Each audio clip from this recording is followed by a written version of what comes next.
So guys, we're gonna start. That's our first episode in such format. Basically, this year we're celebrating 10 years of the CTO Cast podcast. Sergey got an idea, so let's make a new format. Let's make it video. I never did video, so we're doing that for the first time. That's why we might have some hiccups, but we'll try to do our best. Now we do the same. We do streaming now on Blin Queen Instagram account in the parallel. We're doing the recording, so in a week or so there will be video on YouTube channel as well. So subscribe. In this format, we're gonna meet in Blin Queen each week on Tuesday, until we're friends, at least, right? And next Tuesday guest I will announce tomorrow in Instagram. So follow that.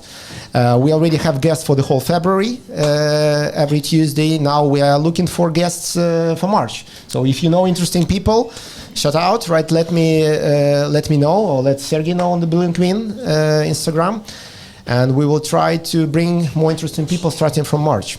Yep. You wanted to say something? No, that's basically it. So the idea is that we want to extend the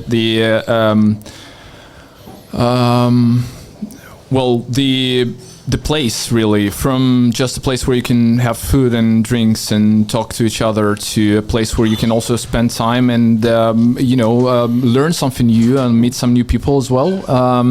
And this is our attempt to extend towards a bit more community-driven restaurant, we are doing this as a pilot today. It sounds like you didn't prepare the whole. No, I did. But there will be more guests coming in, and we are trying to look for people who really have a lot to say, who have something that they've done in their life that is actually interesting and would be interesting for the rest of our community. Stay tuned. We will be publishing the agenda tomorrow for the next month. But for tonight, I'm going to be the first guest. So it's a pilot, right? That's why Sergey volunteered to be the first. Okay, so let's kick it off. We know each other for quite some time, so we will not pretend that you're like guests whom I don't know. Yeah. And we used to work together in the corporate world, completely different setup, right? Completely different kind of discussions. And when you left this world and you announced basically that you're going to open the restaurant, I heard some voices around that it was some kind of downshifting. From another side, I heard other voices who've been saying, okay, Sasha, but it sounds like a more liberating stuff, right? So he probably pursuing his dream and he's doing something what you, like me, cannot afford to do. Like I have to stay in the corporate world.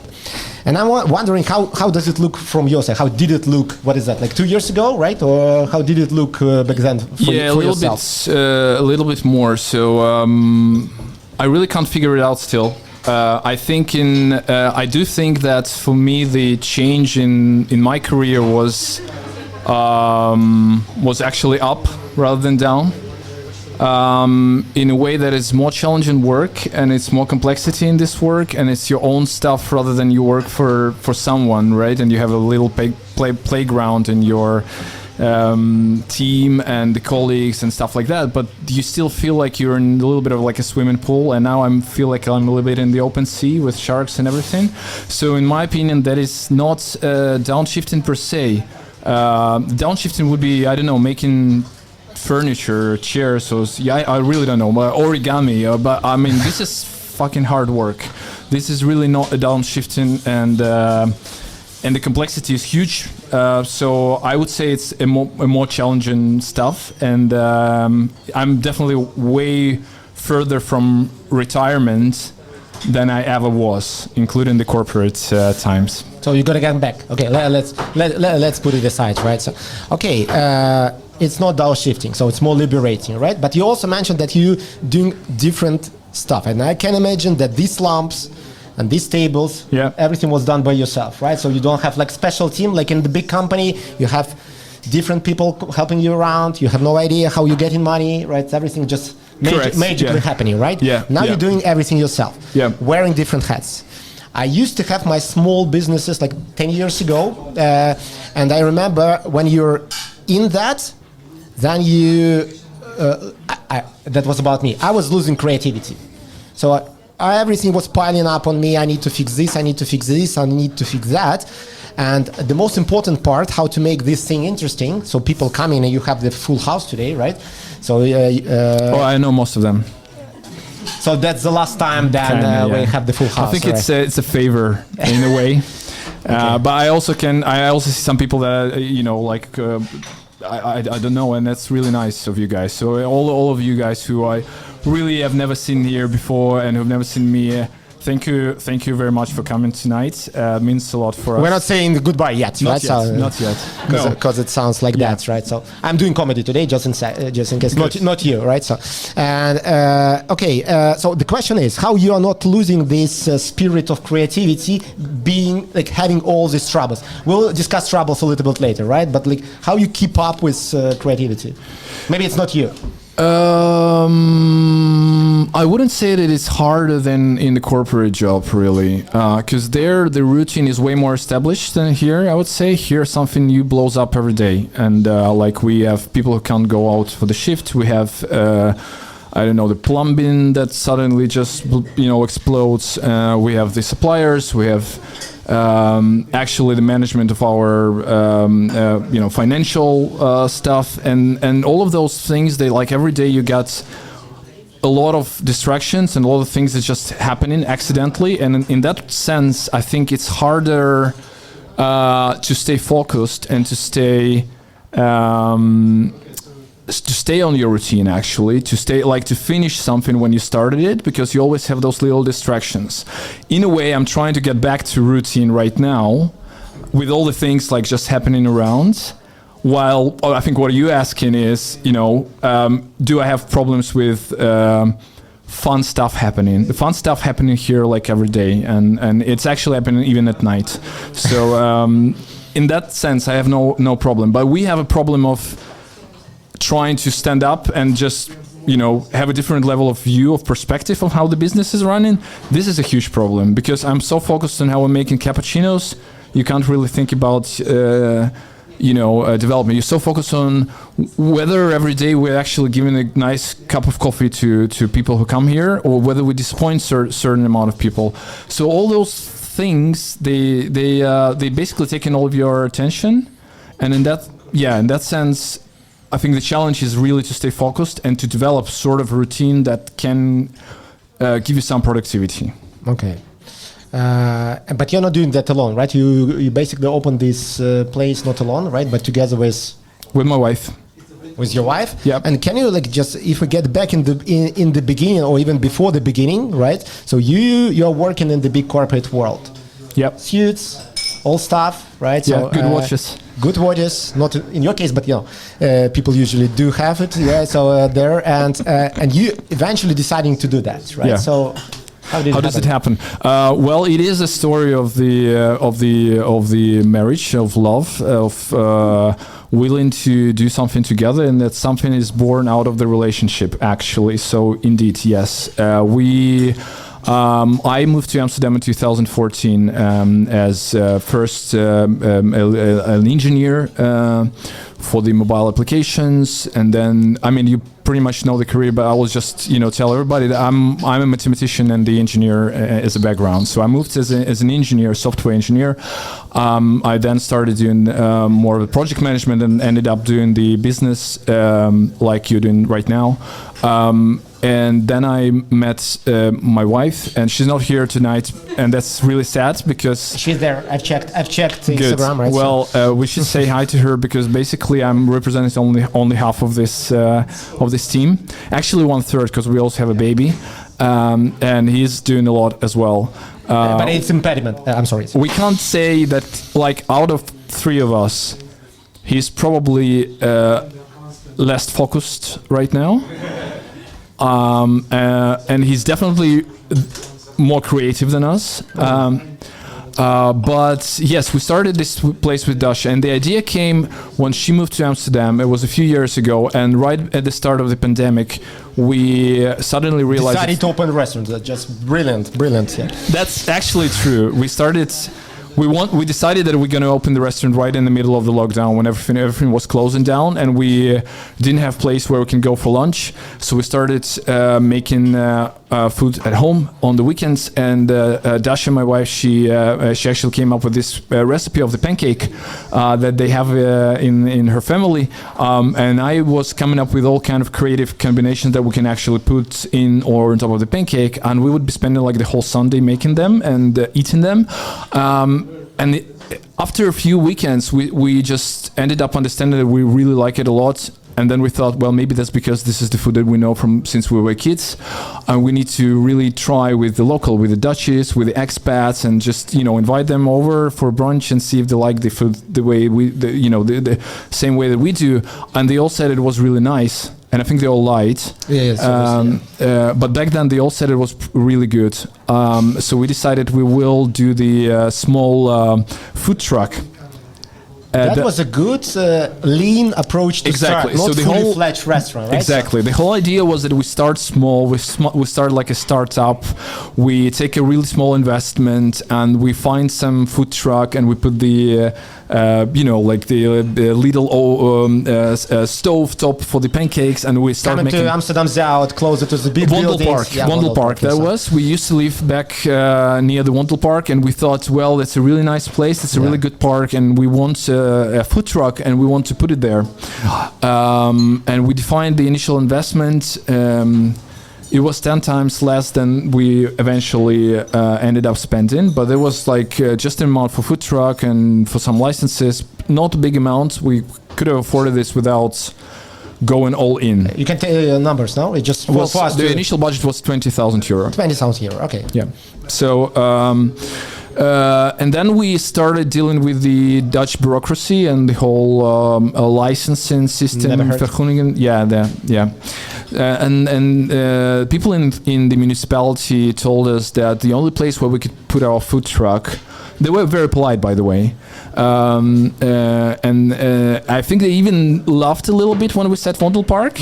But then they said, well, the only place where you can actually do that is going to be like in the north. And it's going to be like in the middle of nowhere, the outskirts of the city. That's where we can put our food truck. There is nothing out there. Like we went there, we checked. Okay. There's literally nothing there.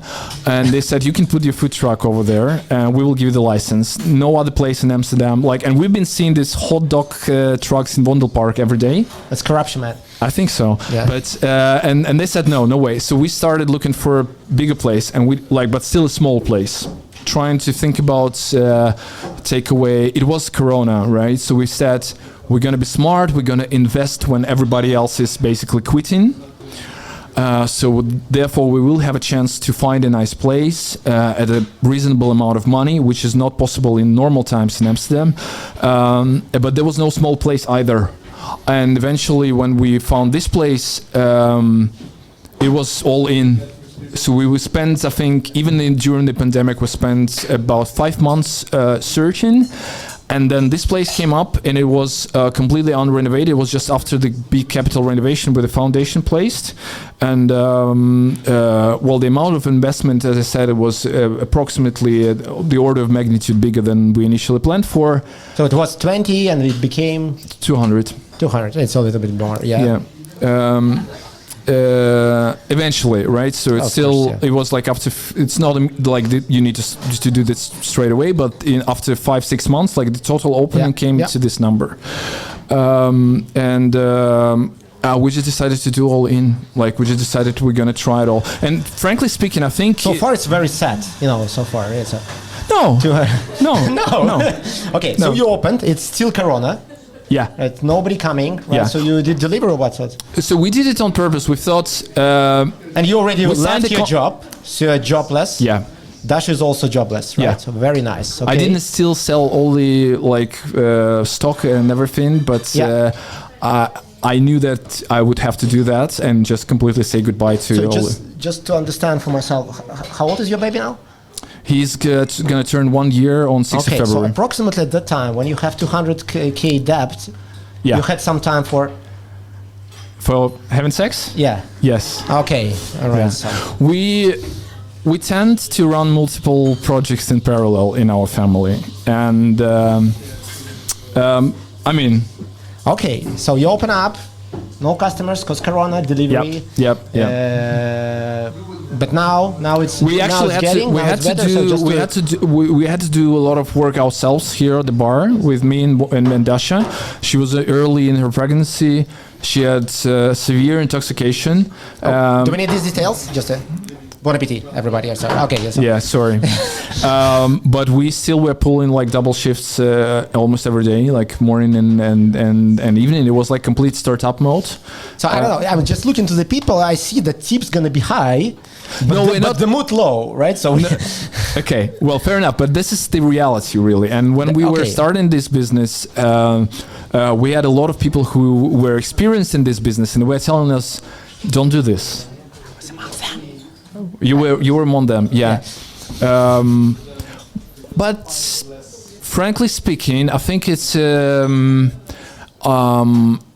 some point in your life you can actually substitute a little bit of this financial stability and comfort, because I felt really comfortable in my previous job. I remember. Yeah, and you want to do something that doesn't make you question yourself in the evening, like, what did I do today? Like, was it really nice So or not? it was more romantic than pragmatic decision, right? Completely, yeah. I mean, everybody has this dream. Let's open the cafe. When we're gonna go old, we just open a coffee place, And right? all my friends gonna come every Saturday. Never, right? So Well, no, Yeah, from actually, time to time, yeah? Yeah, friends are coming, and we just decided to pull it off. We had some like, and we you had- imagine like in France, everybody getting together. yeah.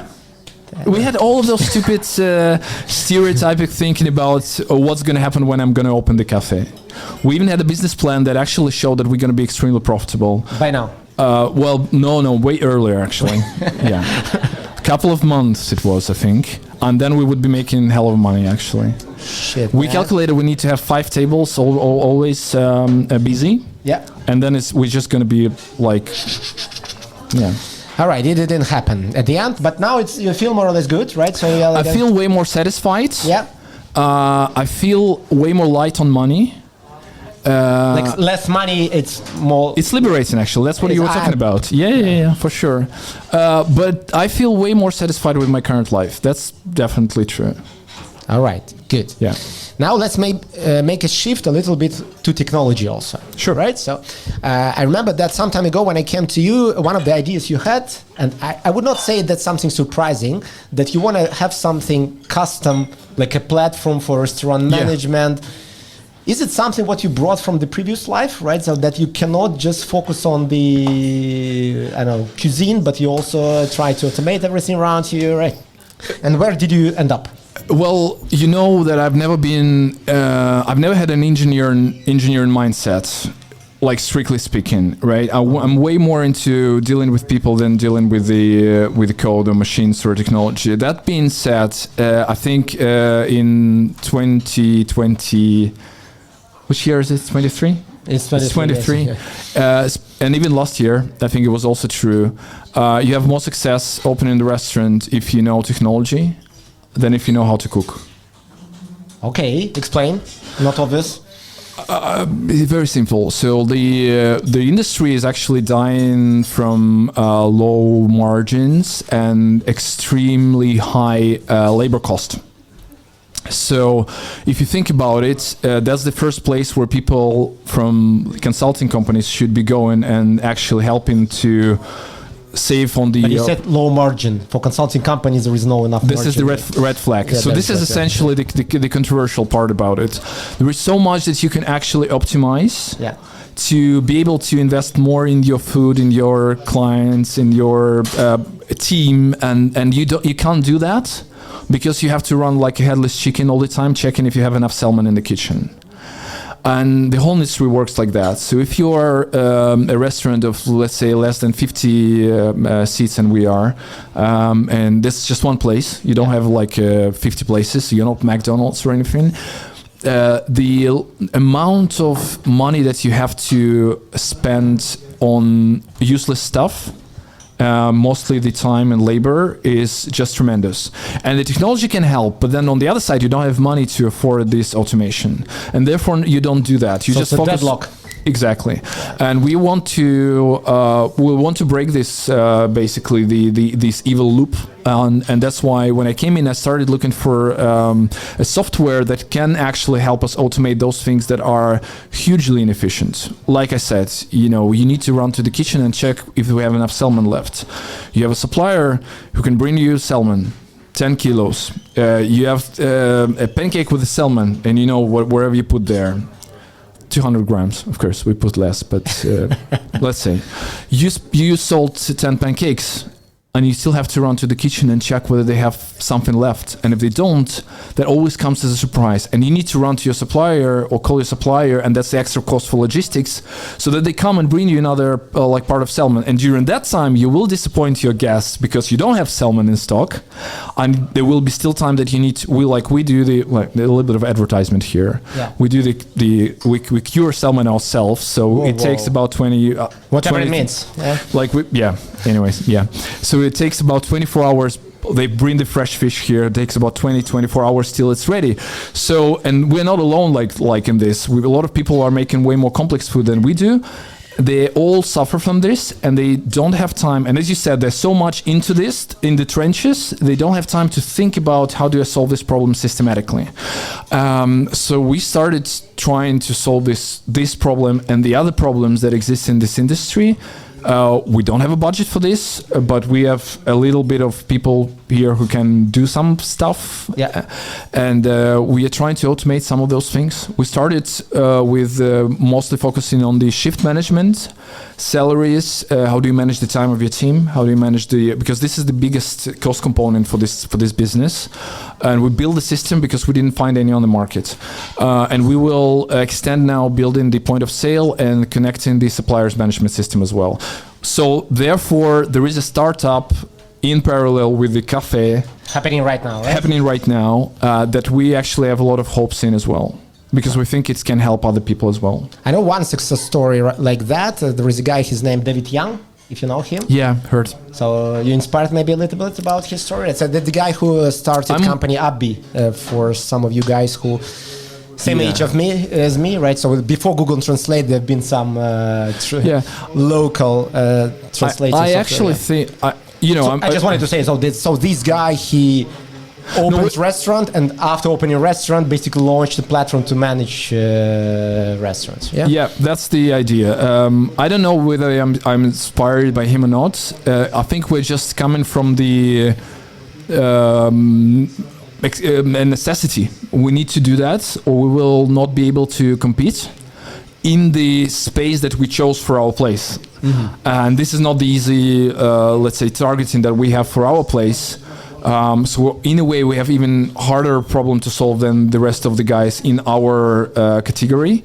And therefore, I can't say I was inspired by him, but when I figured that we need to start this startup and we need to build this platform, I kind of laughed a little bit because I remembered about the other bold guy who started selling books and ended up basically having most of the profit in the company. Yeah, coming from the cloud, building a cloud platform. And I think that's the way the traditional business should operate in this era, in this day and age. We're just talking about Jeff Bezos, just in case, right? Yeah. We were talking about Amazon, but we're not trying to be like, okay, maybe not right now, but I think that's a similar kind of trajectory. I don't know whether we're going to go to space, maybe. Speaking about space and the future, like while we're in this topic, can we now just brainstorm and make some fantasy? How do you imagine the restaurant like in 20 years from now? Like what you imagine, like a future-proof restaurant, like how it will look in the future, right? It's not only about that's the restaurant, though, yes, right? That's the live stream, and now even on the final video, it's gonna be there as well, right? So let's just make some fantasy, like what kind of technology should be in the restaurant in the future, right? And like one of the examples, which is quite creepy and weird, right? In a couple of restaurants, maybe in a few, I've seen this, these delivery robots, like vacuum cleaner robots, but robots which deliver food to the table, right? Did you see that, guys, in the room? I believe I don't know, it's a little bit creepy, but it is creepy. I even think that the screens where you can order food are creepy. I also think Like that McDonald's. yeah, well, a lot of people are doing that right now, but I think the QR codes where you can order with your phone, even Also- that is a little bit Yeah, too so much. you're losing. That's You listen to that's- magic because I think Yeah. when we are thinking about why the people come here, they don't really come for food, strictly speaking. I thought you wanted for free, for food. Yeah. And they don't come for free, never. Well, the way you interact with people when you go to a public place, in my opinion, is more valuable than what you have on your plate, or at least equally valuable. I would argue, but yeah. I would say maybe it's 50-50. Yeah. But in my opinion, people go to restaurants not just for food, and when we speak to our guests about like the way we do stuff here, what we hear a lot is we like the atmosphere, we like the way that people talk to us, we like that we feel ourselves guests in someone's home, and that's exactly the let's say the template that we are using when we are speaking with our team. We're saying, well, like, think about people coming over to your home and you just cook something and you want to tell them what did you do. You want to make them feel comfortable. They're your guests. You're the host though, so you're the owner of this place. Yeah. They need to pay respect to the host. You need to pay respect to your guests, and you need to make them comfortable. Not because you serve them, not because you're there because the client is always right. Because the client, we don't think the customer is always right, to be honest. Sorry, guys. But we think that is our intention to make people comfortable here, as if they were guests in our own home, and people come for this.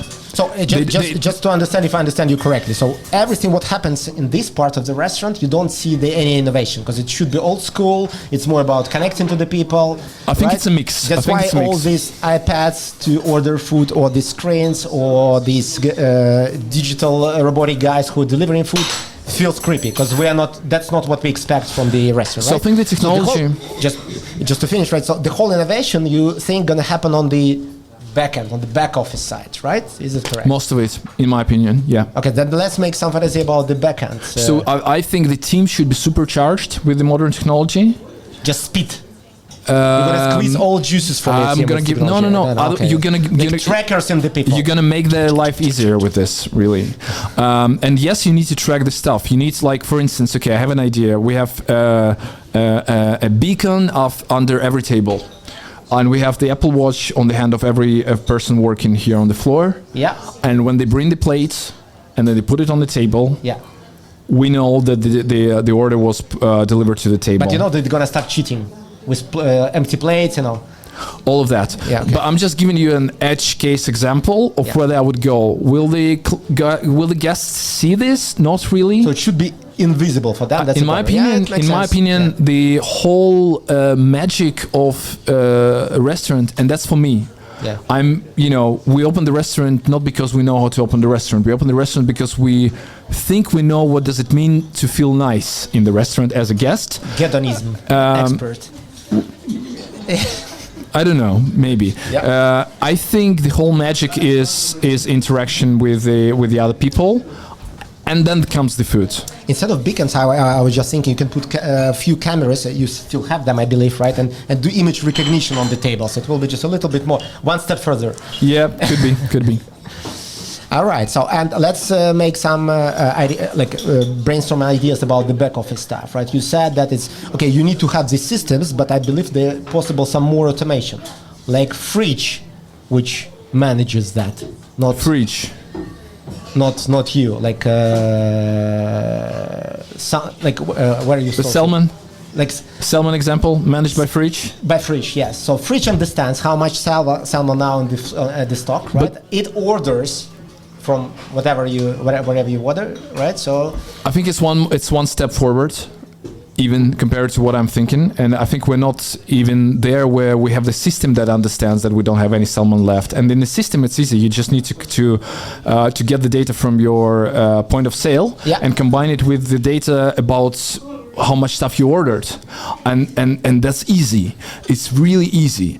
If you're thinking about the fridge, this problem is actually, I think, is not solved even on the consumer market. and for good reason. If consumer market, you don't need it, maybe. Because there is no so big problem, right? It's problem here. Could be, but I'm not even talking about. I think this is like the super advanced case. I don't think this industry needs that. This, even if we do 2 steps easier, it will be still a really valuable solution that majority of the venues don't have. Yeah, at least maybe the logistics part, when food is being delivered to the door, it can be delivered by something automatic. Yeah, when you can combine your orders as well. Especially in the center of Amsterdam. I was parking, I don't know where, right? Yeah, So, yeah. Okay, any other crazy ideas about the technology about the restaurant? So we think that the other problem in this industry is that the people cannot really build a career in this industry. They cannot, like most of the people who come to work here, they are in their early 20s. And too late. Yeah, well, you can do the downshifting thing. You can actually do 1 shift per week. You can combine with your corporate That's job. That's a downshift, like 1 shift Yeah, per week. Okay. yeah. So what we call it a labor therapy. So a lot of the people who come here, they are leaving by the time they are late 20s or 30s because they cannot really earn the money that would afford. They can make it for like a living for the family, for instance, or for the house, and this is a huge problem. And this problem is solved in corporate world, like in the McDonald's. Of course, you can just become a manager, and then you can become a manager of managers, and blah blah blah. And vice president of all these managers. Exactly. And then if you're doing something like 1 cafe, 2 cafes, you don't have a space to grow, and your people don't have a space to grow financially and career-wise. And I think this is the biggest problem as well in this industry. I don't know. Maybe you already have some ideas how to solve that, but what I see now, like with all this gig economy, with all these delivery services, so basically, who is the delivery guy? It's like waiter, right? Who is just delivering it not to your home, but not to your table, right? So basically, what you did in this case, you just outsourcing all delivery, like all waiters to some big company, and they can build careers there. But instead of building careers there, I heard that it's not the very pleasant place to work, right? No, not at all. And therefore, you won't have nice people there, and therefore their service will always suck, and they will never treat their clients, their people who they deliver the food to, the same way that they would treat you in a nice place when you come over. And that's one thing. Second thing is that technically they fulfill this mission. They bring the food to you. But as I said, I think the part of the restaurant is not about this. The restaurant is not about moving food from one place to another. And it's not just about consuming food. Yeah. I know I might sound a little bit like, but I feel that the restaurant is way more about the communication. And this is also one of the reasons why we wanted to make things like this thing, because we think that the guests that we have here, we want them to stay for a bit longer with us. We want them to But you're closing at 11. Yeah, well, all right. So I just so therefore, I don't think the delivery services will ever be a complete replacement for actually going. I just brought it as an example when you're outsourcing something and people theoretically can build career in this bigger company, right? But maybe you have some ideas how to solve this problem with careers. Yeah. Speak up. We have the idea that we can actually combine the startup in technology and the startup in the restaurant branch. Okay. So my kind of a dream is that the same team that builds the platform for running the restaurant business can also work in the restaurant that is using the system, and they will therefore become the. Well, for instance, we have a barista who's going to be working 3 shifts per week as a barista, and also JavaScript developer, and 2 days as a JavaScript developer. Any developers in the room? Yeah, so we have some, right? So we can build a team. Yeah, because the thing is, like, what do people in corporate struggle from? Anxiety. We don't know whether what we did was good or not. I had 15 meetings today. I don't really know what good did I completely do? different for person who opened in the middle of Corona restaurant with two. It is. Are completely no anxiety at all. It is, because the gratitude and the satisfaction is genuine here, and the like the loop where you get your dopamine shot from what you did is actually really short. I can get it with some chemistry software. So we even had the case where, like, one of my friends who's working 5 days full time as a manager in the technology, he would be coming to help us on Saturday or Sunday, basically the busiest shift, just as a waiter. And he would leave completely fulfilled and happy, tired physically, but really happy. Do you pay him? Well, that's what I'm saying, and I mean actually that's downshifting. That was a comment from. Yeah. I agree with that, and I think that's the proper way of doing downshifting. And I actually think that replaces a little bit of a therapist for those people. And I actually think we should start charging people for this rather than pay them. I forgot how in English you called such people as that, like who are not paying money for work. And making people think that they need to feel better. So the money will be paid, but not by us. That's the idea. So like because because they feel better. No, not by guests, but by the people who come to work here. Okay. Like you have your really well-paid corporate job, right? Brilliant sales guy, right? 5 days a week, you're just like, what am I doing?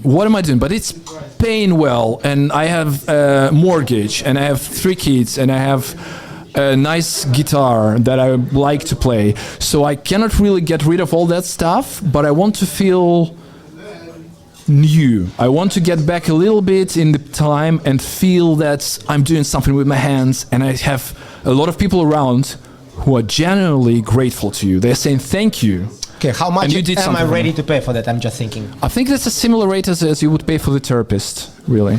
So like 70-80 euro per hour. Like I think here so. In Amsterdam. Yeah. So partly that can help solve the problem for people who really work in this industry, because we can take this money and pay bigger salaries to the team who are actually doing this for a living.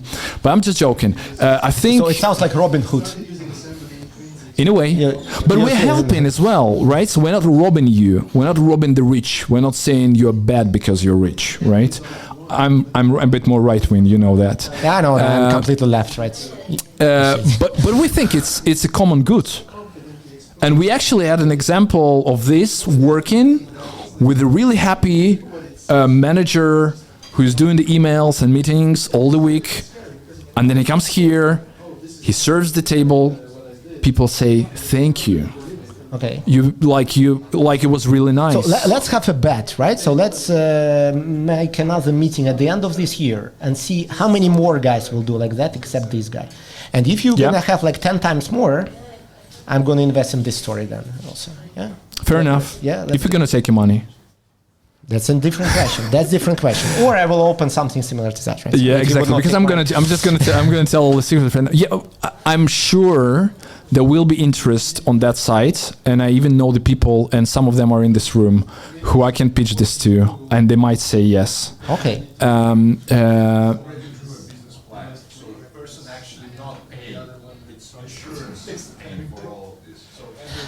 That's a good idea. Like, so since it's a personal, how it's called, therapist, right? So it should be covered by insurance. By health insurance. Okay, that can be. We should repeat the questions, right? Yeah. That's what I did now. That was a comment. That's what I did. Yeah. So you see, there is an opportunity, and you didn't sell it to me, but I'm sure there will be some people. I would just suggest let's wait for at least a few months more, because if you read in news, if you have time for that, it's a crisis coming. Right, it's already here. Like a lot of every engineers week we are have getting fired big tech right now. laying off people. So unlikely these people first thing they will come, So, but I believe like when the economy going to be on up, that can be one of the ways to. It's a universal cure for middle-aged, well-paid, white-collar depression in a big city in a developed country. I just got an idea. It can be a good way also, to meet new people. And if you can be a barista, and then maybe you can have. Okay, that's my maybe thinking. It's a good pickup. Think about that kind of integration with some applications. We don't really appreciate that No. during the work, but everybody But it has. happens, right? Love happens in life. It That's doesn't how matter this where. restaurant was open. Exactly. That's true. Yeah. Okay, nice. Guys, by the way, at the end of this interview, this chat, we will have questions. So if you can think about the questions, and then we will bring them. Yep. Before we go to question, I want to touch one more big topic, where you also been trying or at least participating in building the platform. Yeah. And having a dream to have ideal restaurants is a good dream. Even bigger dream to have a country where you would like to live in, right?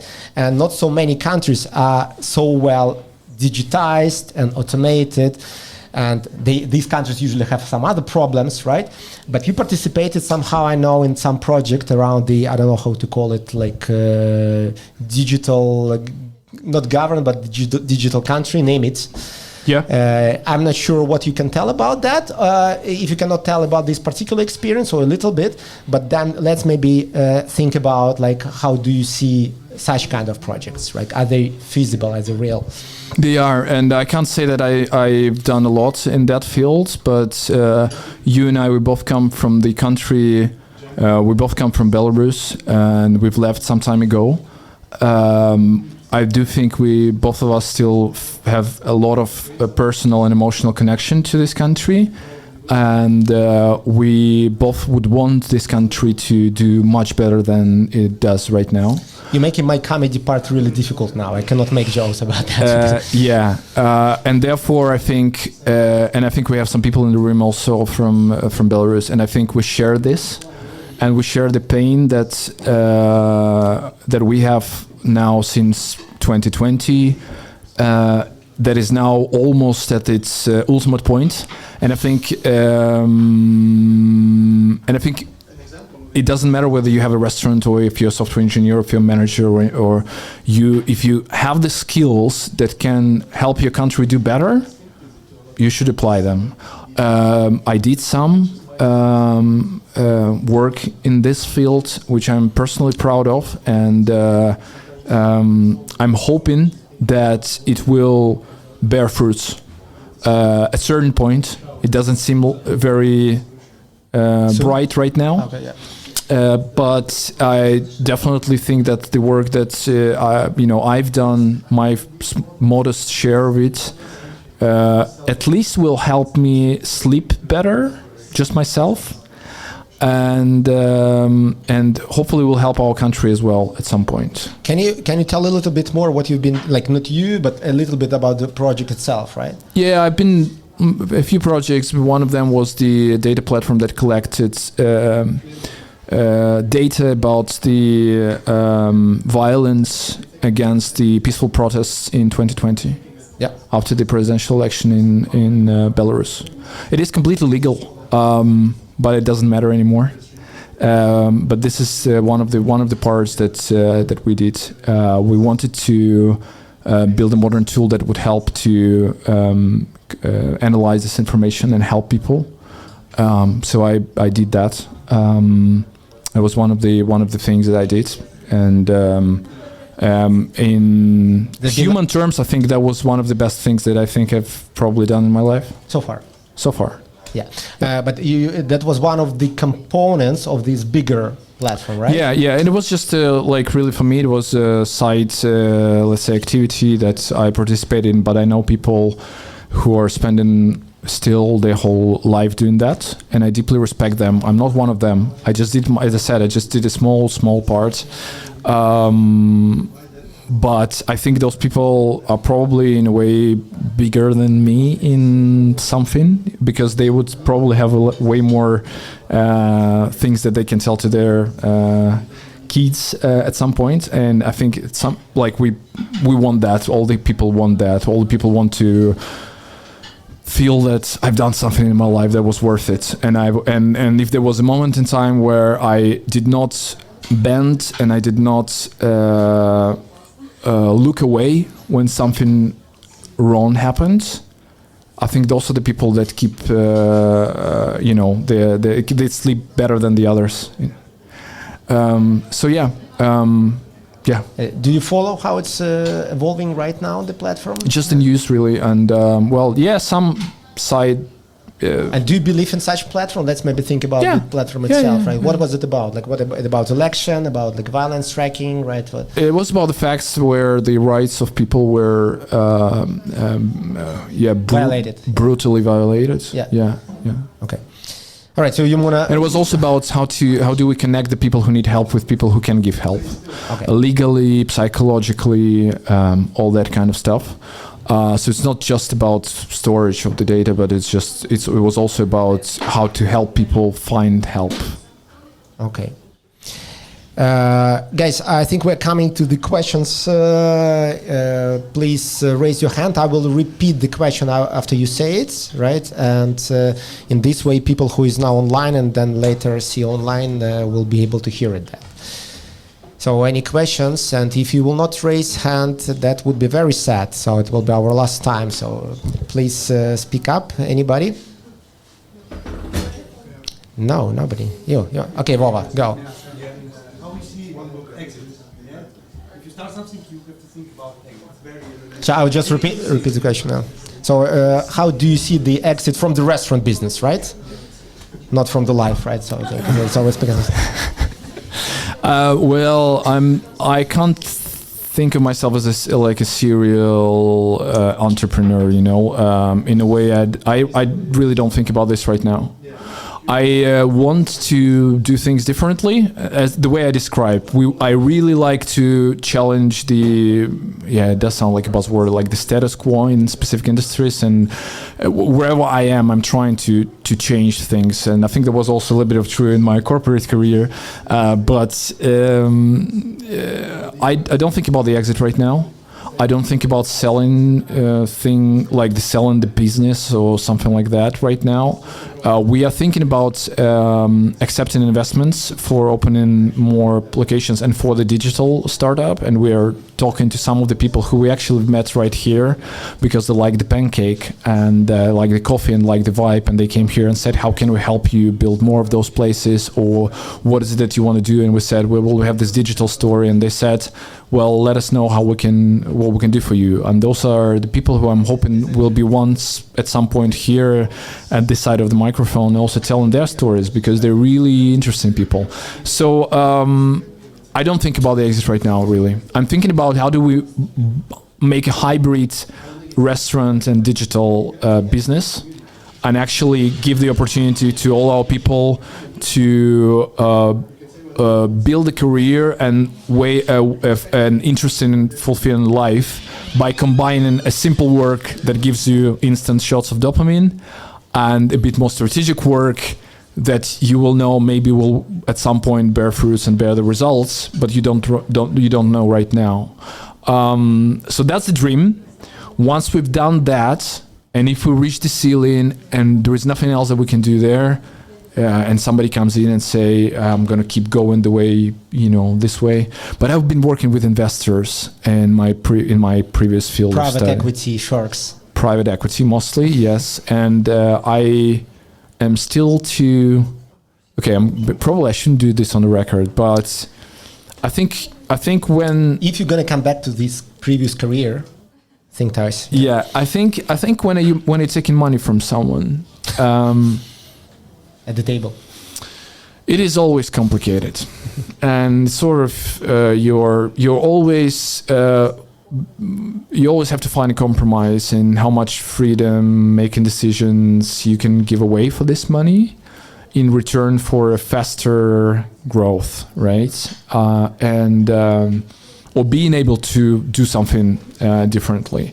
And I think I'm at this young phase of the startup founder who still thinks very romantically about those things, and I'm hoping that yes, we can do most of it ourselves, keeping our independence completely intact and being able to do whatever we want to do and being able to invest in strategical development where we think we should do, rather than running to investors and begging them to take some money out of the out of the profits and invest in them in something that maybe will not work.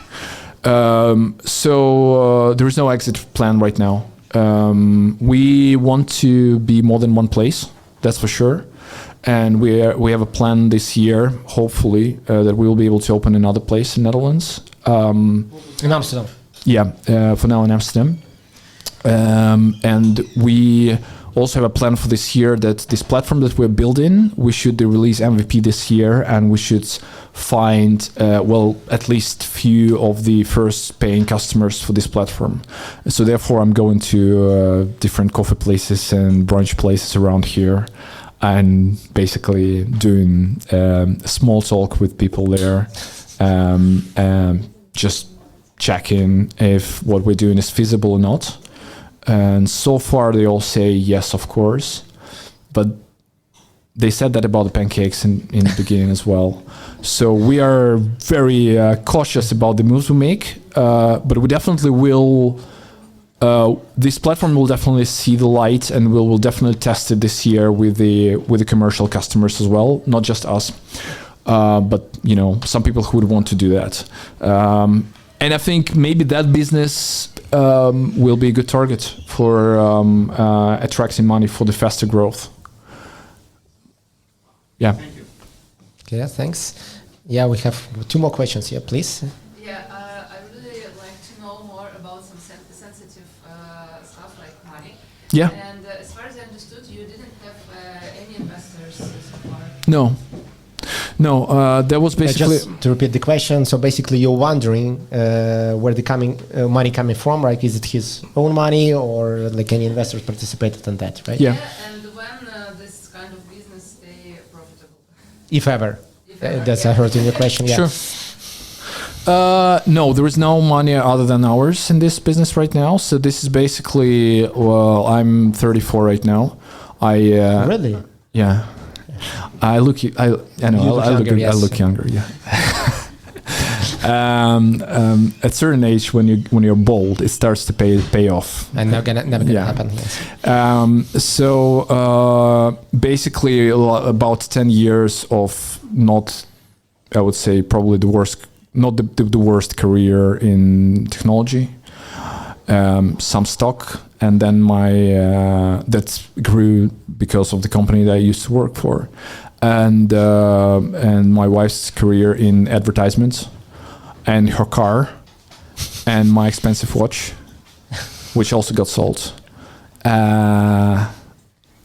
That's it, really. Yeah. So this is just the money that, it's completely our money So for now. only bootstrapping like any other outside money? Like, okay. No, nothing at all right now. Big bet. And we wanted to do it like that because this is a big risk. And if you want to ask money for something that has a big risk, then the conditions that people will give you money for will be not the stuff that you would want to take. So you should do it only if you don't have any other option. We had the option that we can just do all in. We did all in. It seems fine. We are going. Therefore, in terms of profitability, we are now at. We started in August of 2021, so it's about a year and a half. We became operationally profitable, I think, somewhere in the middle of this path, so 6 or 7 months after opening operationally. So that basically means we started earning enough money to pay salaries, rent, electricity, supplies. Months over months, right? And it Yeah. was stable, right? No, not at all. And this is the big problem of this business as well. You can really try and do the best you can, but then November comes or February comes. And yeah. And then you call a friend and we're bringing people in the restaurant on this nice... Exactly, right. That's why we're here. Till what, end of February, right? So. It's January still. Yes. January is actually also really bad. As I learned, I didn't know that before the January happened. But at the same time, you already have a team, you already have a contract, you have suppliers, you have the operations, so your cost is not really fluctuating that much as your revenue does. So therefore, I think we're not right now balancing on the edge of profitability, maybe 5%, 7%. It's still considered not really bad for this industry, but it's definitely far from being really feeling really safe and secure. Because here the problem is that your revenue grows, and we've been growing quite fast last year. So that's essential. Was the first year that we operated after the lockdown, and it was basically doubling or the revenue every quarter. The turnover. The problem though is that you have to adapt your cost as well, and the biggest cost component is labor. So you have to really grow your team. And therefore, the moment you start making a bit more turnover, you also have to increase your cost. And the whole game is about balancing those two things. Yeah, that's how you got the idea about the startup, when people coming working for you, paying you, right? Exactly. At this moment, yeah, yes. yeah. Okay. Also because of that. Yeah. That's how it is. Yeah? Yeah, the last question. Yeah. Did you have any education or courses Stop it. It's just the question. I don't know. Any education or what? before you start this business? I mean, So the question was, have you been into school and maybe something more before you start? Yeah. And maybe specific education, that's what you mean, right? Yes. Restaurant. Yeah. No. As I said, I have an education as a mathematician and of the system, like the diploma says system programming, which actually means a low-level software development. So low-level means Embedded. yeah, I don't really know if it means anything to people here, but this is basically the C++ assembler. assembler Yeah. and really heavy computations that you would sometimes do indeed on the embedded devices. So my job was to, like, I've been doing the projects that would, for instance, somewhere in 2010, make the first models of the iPhone, transform some of the visual live streaming or analyze the music and find mistakes in someone's singing. And doing this on the embedded device, it's always a challenge because it has less computational power, so you have to use a bit different tools for this. And this is basically my education and something that I've been doing as a software engineer before I went on to meetings and emails and stuff like Probably that. it doesn't help you to flip pancakes, but You kind of understand why you have to flip the pancake. okay. Yeah, and otherwise, no, really not. It was basically the experience of us being on the other side, being the guest in the You spent quite some restaurant. time in restaurants I and spent quite bars. some time That's where in the I've restaurants. seen you mostly, Yeah, right? So yeah. So I've been through this phase of life where I had probably a no bit, girlfriend. no girlfriend and a bit more money than I needed. Yeah. So And then you start indulging yourself in wine that is more expensive than the previous wine, and go into a restaurant that is an interest. Like if you start to think that, well, this is basically the joy of life. And I've been there, and I sort of understand how I want to be feeling in the restaurant. And this is exactly the same similar experience that my wife had. So we're building this back on this experience rather than of the experience of the restaurant owners or restaurant business people.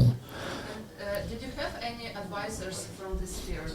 Yeah, they advise us Tim, not. I remember your question, so we'll finish here. So Yeah, no worries, no worries. We really want this to be interactive. We want questions Yeah, because that's otherwise good. it doesn't make sense.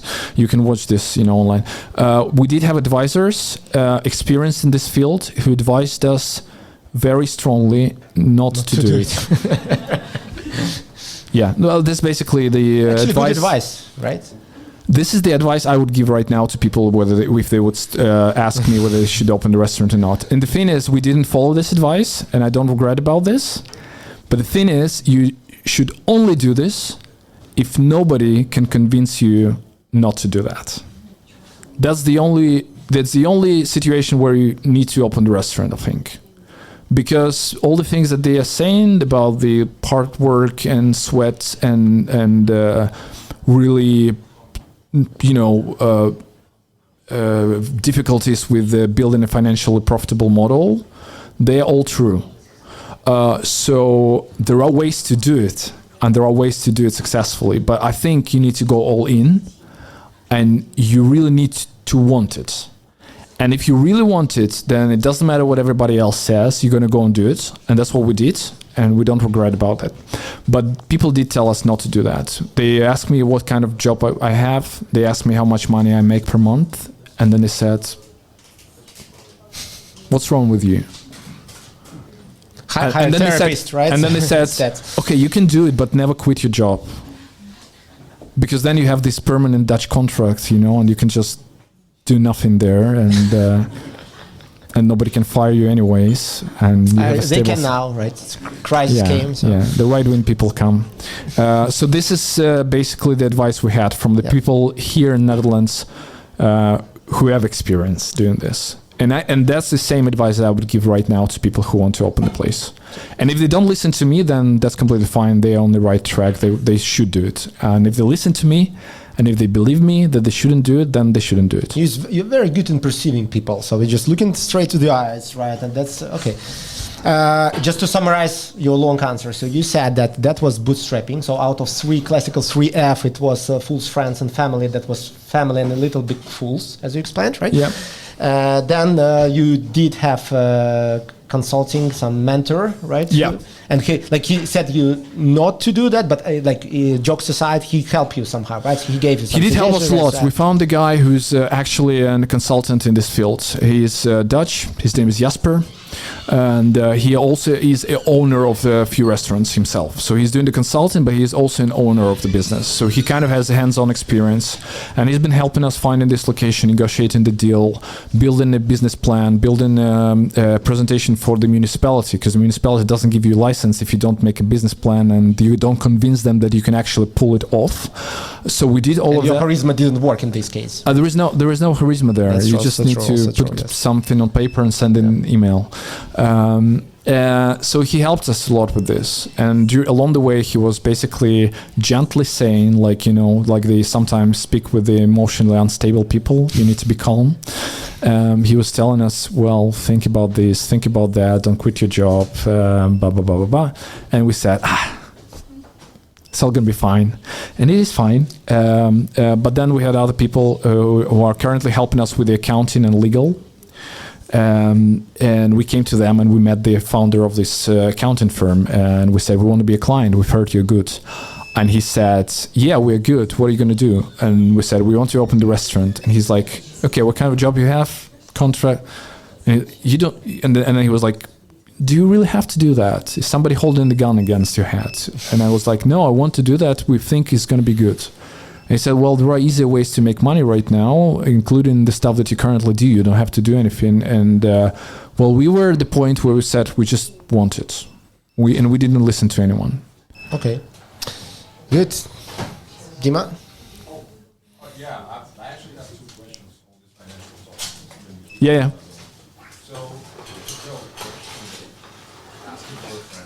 Can you speak up a little bit so we can hear you? So, given the current revenue and the trend, Yeah. how many years it would take you to afford a really fancy car, I think like Ferrari level? So, Is it like more like 3 years or 300? assuming he will cover this 200K, right? First. Because with this attitude, yeah, let's do it. He can buy tomorrow, right? So. That's a tricky question, because if we so we will repeat the question. How long will it take you to buy a really fancy car, right? Yeah. So two things. One, if we think that we're just gonna keep doing one cafe and nothing at all, and we're just gonna keep doing what we're doing, then it's gonna be a lot of years. I don't think we can do it in lifetime. But we won't just stay on doing the stuff that we're doing, right? Therefore, my thinking, what is the fancy car price? 300K, 400K, $500,000? Half a million. So and then it's not going to be like your lost money, right? It's just you need to have a few millions and then you spend $500,000, so it doesn't really make it become a problem for you. Like weekend car. I don't think it will take me longer than it would have taken me back in my corporate job. So I think it's if we're successful with this idea that we have, and with the mission that we have, then I think maybe 5, 7, 10 years. The other problem though is I don't need it anymore. I used to need it. I mean the car, and I'm not trying to.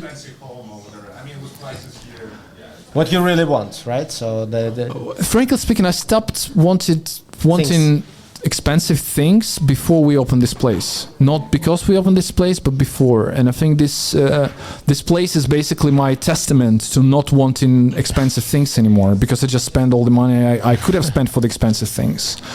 And it's a testament of saying I value other things right now, right? Maybe I will come back. And there's no way back, man. So I hope not, really, because as I said, I feel more satisfied right now than I used to feel back then. So hopefully it will never come to the place where I need expensive car, like a fancy car, right? Maybe a good car. We have a parking space in our apartment, which we don't use. So in Amsterdam, yes. you can rent it and some revenue.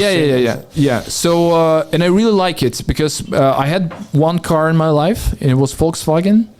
Back when I was a student, it was my first money that I made on the second year of university, and I bought myself this Volkswagen Golf, like a big trunk where I can put my snowboards and go to snowboarding with my friends.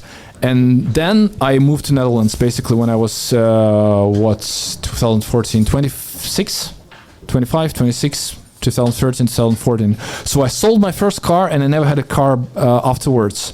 And back when I had money for this fancy car, I just happened to meet my wife. And it's not like I spent all the money on my wife, but this whole thing started, right? She's here. She's watching.